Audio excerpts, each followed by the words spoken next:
I think my mom did a pretty sweet job with my costume. This review is brought to you by Netflix.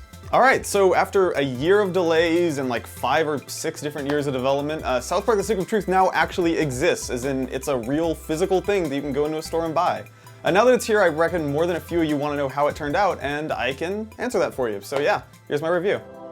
You, huh? So I guess we'll never really be friends. South Park: The Stick of Truth is a crazy idea for a video game. A big-budget, open-world, turn-based RPG is kind of the last thing you'd anticipate from a show whose last 3 games were a kart racer, a platformer, and a tower defense game. Then again, that's kind of exactly what's so cool about it. It's a strange, risky, exciting premise, especially with storied RPG developer Obsidian Entertainment at the helm. So, did they succeed? In a lot of important ways, yeah, they did. Standing down! Stick of Truth places you in the shoes of the new kid, a 4th grader with a shadowy past who just moved to town. After customizing pretty much everything about your character except for the gender, you're thrown into an already in progress fantasy role-playing session with all the kids of South Park.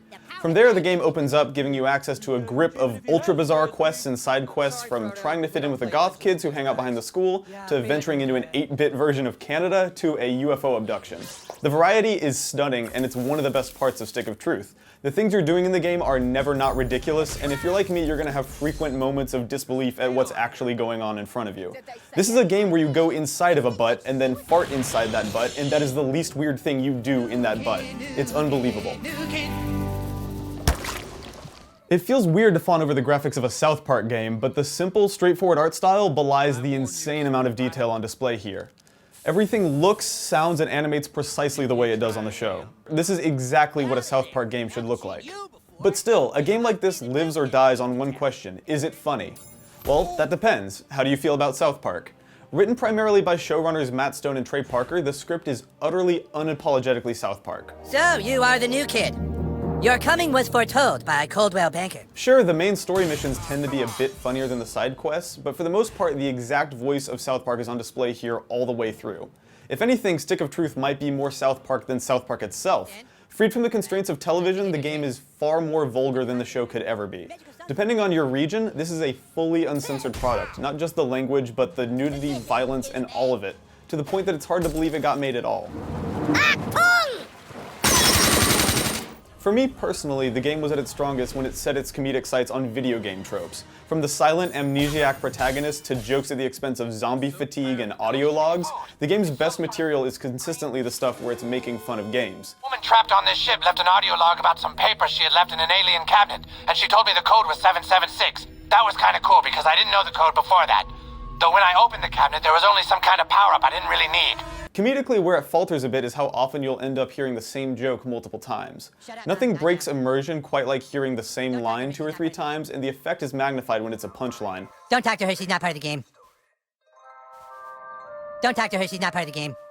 Recent games like Bastion have done an excellent job of eliminating the issue of redundant dialogue, and South Park is probably the best case for why. There's tons of material here, but while fishing for it, you're gonna hear a lot of the same lines over and over.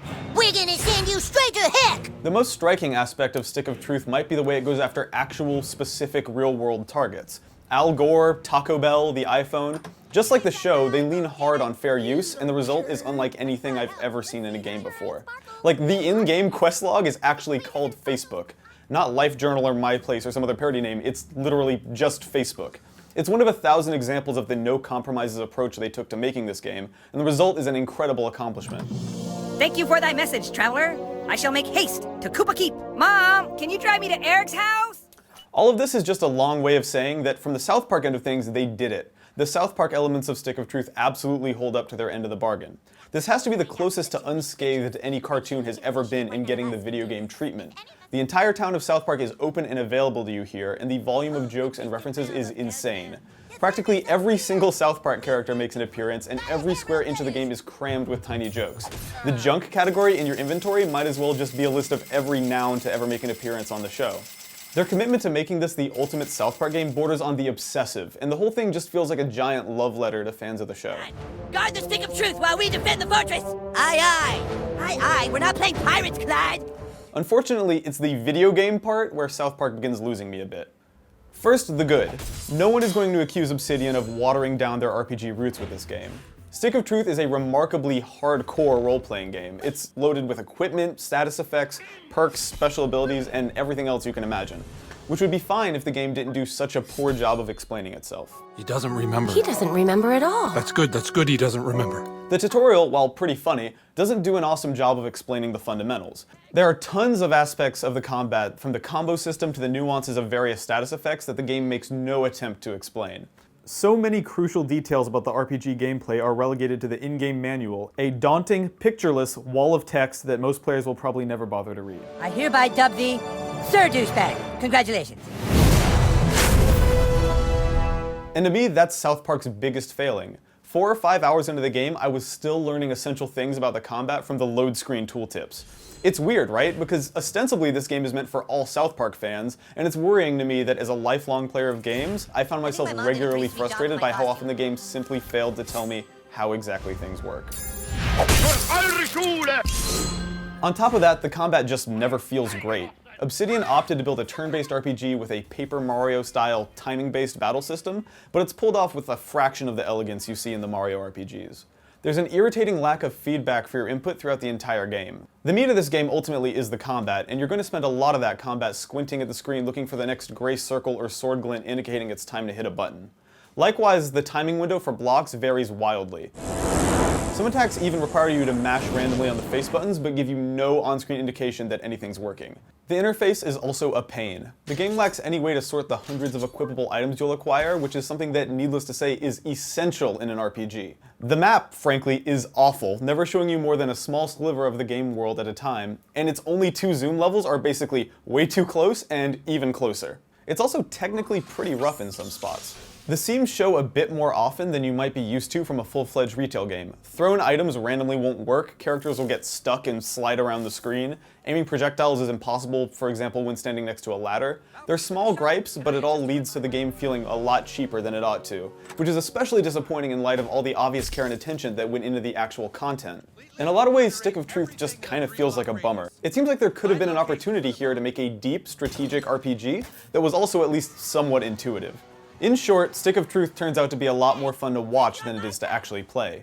It's a game that somehow executes on its totally insane, extremely specific premise, but tragically, it still stumbles far too often at actually being fun. South Park: The Stick of Truth gets a 3 out of 5. So yeah, that's what I thought. It's complicated, right? I think this game is potentially going to make a lot of specific people extremely happy, but I'd also feel weird recommending it without a bunch of asterisks. I should probably also mention that I played the PC version, which ran really smoothly, but I can't speak to the performance of the last-gen console version, so proceed with caution on that front. But yeah, I'll be hanging out in the comments below, so if you have any questions, I'll see you down there. In the meantime though, let's take a word from our sponsor, Netflix. With Netflix, you can stream TV episodes and movies directly to your home, saving you time, money, and hassle.